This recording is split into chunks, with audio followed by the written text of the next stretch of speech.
Атамды аяп ауылға бардым. Енемнің қан қысымы мазалап ауылға бара алмайды. Күйеуім қалада жұмыс істейді. Ара-тұра ауылға әкесіне көмектесуге барып тұратын. Ал қара шаңырақ жалғыз қалған. Қойы өрісте, сиыр сауылмаған, сүті жиі ашып текке кетіп жатыр екен. 3 баламды әжесіне қалдырып, атама көмекке келдім. Ішімнен аз күнге ғана көмекші табылғанша деп өзімді жұбаттым. Бірақ ол аз күннің артында қаншама тағдыр күтіп тұрғанын білмеппін. Таңнан тұрып атама шай құйып беремін. Ол кісі де жылы сөзін аямайды. Бір күні қолымнан ұстап, рахмет саған жаным. Мені ойлап көңіліңді қалдырмай жүрсің деді. Мен оны әдеттегідей алғыс қой деп ойладым. Бірақ көз қарасы бір түрлі, жылы, бірақ тереңірек. Ішім дір ете қалды. Келесі күні тағы да сондай болды. Қолымды ұстап, көзіме тіке қарап, бұл ауылда бізден басқа ешкім жоқ. Мен еркекпін, сен әйелсің. Бір-біріміздің жанымызды түсінбесек несіне жүрміз деді батылдана. Сол сәттен бастап жүрегімнің түбінде бір тыйым салынған сезім оянды.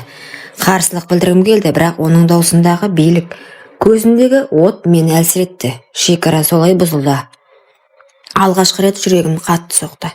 Ұялу, қорқыныш, әлсіздік бәрі араласып өзімді түсінбей қалдым. Бірақ содан кейін күн сайын ол маған бұрынғыдай емес қарады. Әр қимылы, әр демі мені бір құмарлықтың құрсауына тартып әкетті. Мен өзімді ақтап алғым келді. Бұл уақытша, бұл құпияны ешкім білмейді, бірақ іштей білемін, бәрі бір күні ашылады. Алғашында бәрін алғыс шығар деп ойладым, бірақ уақыт өте келе атамның әр қимылы, әр сөзі өзгере бастады. Көзіне қарасам әлде бір ыстық от жанып тұратын. Бірде ол мені екі омырауымнан ұстап қана қоймай, санымнан қысып алды. Жүрегім тас төбеме шыққандай болды. Ата, қойыңшы, ұят емес пе деп тартыншақтадым. Ол жай ғана күліп қойды. Бұл ауылда бізден басқа ешкім жоқ. Сен де, мен де. Кімге не демексің? Ешкімге дәлелдей алмайсың. Қорықпа, бәрі өзіміздің арамызда қалады, деді. Өз жұмысыңды жасап жүре бер. Оның үні жұмсақ та, бірақ әмірлі естілді. Бір сәтке өзімді тұтқын сияқты сезіндім. Қарсыласқанмен әлсіз едім. Іштей жоқ десем де денем дірілдеп, қарсы тұруға шамам жетпей қалды. Сол түннен кейін мен өмірім өзгерді. Күндіз бәрі қалыпты, сиыр сауамын, қора тазалаймын, ас әзірлеймін. Бірақ кеш түскенде ол қайтадан сол көз қарасымен қарайды, жақындайды. Ал менің жаным қақ бөлініп кеткендей. Бір жартым қашып құтылғысы келеді, ал екінші жартым әлсіз, тыйым салынған құмарлыққа еріп барады. Ол мені өзіне үйреніп алды. Әр қараған сайын денем қалтырайды. Ұятым мен ар-ожданым қарсы шығады, бірақ жүрегім басқа бір әлемге кіріп кеткендей еді. Мен білген жоқпын. Бір күні осының бәрі әшкере болатынын. Күндер сырғып өте берді. Ішімде ұят пен құмарлық, қорқыныш пен әлсіздік бір-бірімен араласып жатты. Бір күні күтпеген жерден күйеуім ауылға келді. Менің ішім біртүрлі мазасыз еді. Өйткені дәл сол күні де атам тағы да жақындап, қолымнан ұстап, иіскеп, ыстық сөздер сыбырлап жүрген. Сол сәтті күйеуім көріп қалды. Бұл не масқара деп айқай салды. Дүнием төңкерілгендей болды. Сен менің әкемді азғырғансың, сенің арсыздығыңа жол болсын деп дүрсе қоя берді. Жүрегім қарс айырылды. Қанша айқайласам да, қанша шындығымды айтсам да ол сенбеді. Жоқ, тыңдашы, бұл менің кінәм емес. Мені деп жылап тұрдым, бірақ сөзімнің бәрін жел ұшырып әкетті. Оның құлағында тек өз ойы ғана жетіп тұрды. Сол сәтте түсінгенім атамның айтқаны рас екен. Ешкім сенбейді, ешкім дәлелдей алмайды. Күйеуімнің көзіне қарай алмай қалдым. Ол болса мені емес, әкесін қорғап бақты. Мен амалсыз 3 баламды ертіп төркініме қайттым. Артымнан талай сөзлесті. Әкесін азғырған келін, қарабет әйел. Жүрегім қанжыласа да амалым жоқ еді. Күйеуім мені ақтап емес, әкесін аман қалып қалудың жолын іздеді. Ақыры ойға қонымсыз адамға барды. Күйеуім мен емес, әкесін қорғап қалуды ойлады. Әкемді түрмеге жапқызбаймын деді. Сөйтіп амалсыз жынды деген анықтама жасатып, оны жындыханаға жатқызды. Мен ол жерге бір рет бардым. Қол-аяғы кісенделгенде әлсіз, көздері жасаурап қалған атамды көрдім. Көзіме тура қарады да, сен ғана мені түсінесің, сенсіз ешкім жоқ деп сыбырлады. Жүрегім шым ете қалды. Ол адамды жек көріп те тұрмын, аяп та тұрмын. Қайсысы басым екен өзім ажырата алмадым. Шындығанада оңай емес екен. Бір кездері елдің сыйлы қариясы болған адамды тәрбиешілер бала сияқты күзетіп жүрді.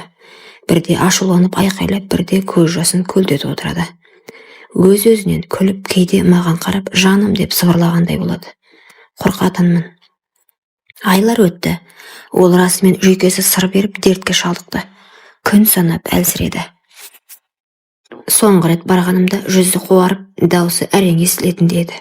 Мені кешір, бәрін, деді де көзін жұмды. Жындыхананың суық қабырғасында, жалғыздықтың ортасында көз жұмды ол. Бәлкім, бұл жазасы шығар. Оның қазасы мені де күйеуімді де құтқарған жоқ. Керісінше таңба болып жабысқандай тағдырдың қарадағы болып қалды. Мен қалаға қайта оралдым. Бірақ артымнан атасын азғырған келін деген қара күйе ере берді. Күйеуім екеуміз екі бөлек жолға түстік. Балаларым үшін бәрін ұмытқым келді. Жылдар өте мен қайта тұрмыс құрдым. Жүрегім тыныштық тапты, бірақ ол оқиға менің жан дүниемде жазылмас жара болып қалды. Ал күйеуім болса жалғыз, әкесінің көлеңкесін арқалап өмір бойы соның салмағымен жүрді. Күндер өтті, уақыт бәрін өзгертті. Бірақ менің жүрегімде сол қара шаңырақтағы түндердің ізі мәңгі қалды. Балаларыммен бірге қалаға оралдым. Әр күн сайын өткен өмірімді ойлап, жүрегім қақ бөлініп, ұялдым да қорқып та кеттім. Бірақ сонымен бірге өзімді сынадым. Мен адалдықпен, еңбекпен бала шаға үшін бәрін жасадым. Мен жаңа өмір бастадым. Балаларым бақытты, мен де бақыттымын. Ал сол ауылдағы, қара шаңырақтағы оқиғалар тек естелік, сабақ. Ол өткен мен үшін ешқашан ұмытылмайды. Бірақ мен өз өмірімді жалғастыруға тиіспін. Қазір мен бәрін түсінемін. Кейде адамдардың әрекеттері қате көрінсе де, олардың жүрегі таза болуы мүмкін. Мен өзімді кешірдім, өткенді қабылдадым, әр болашаққа үмітпен қараймын. Бірде мені бұрынғы ауылым ойлап алады. Қара шаңырақ бос қалды, ауыл тыныш. Бірақ мен білемін, мен өмір бойы сол қара шаңырақтағы қиындықтан, құмарлық пен қорқыныштан сабақ алдым. Енді менің өмірім тек бала шаға мен отбасы үшін ғана соғады.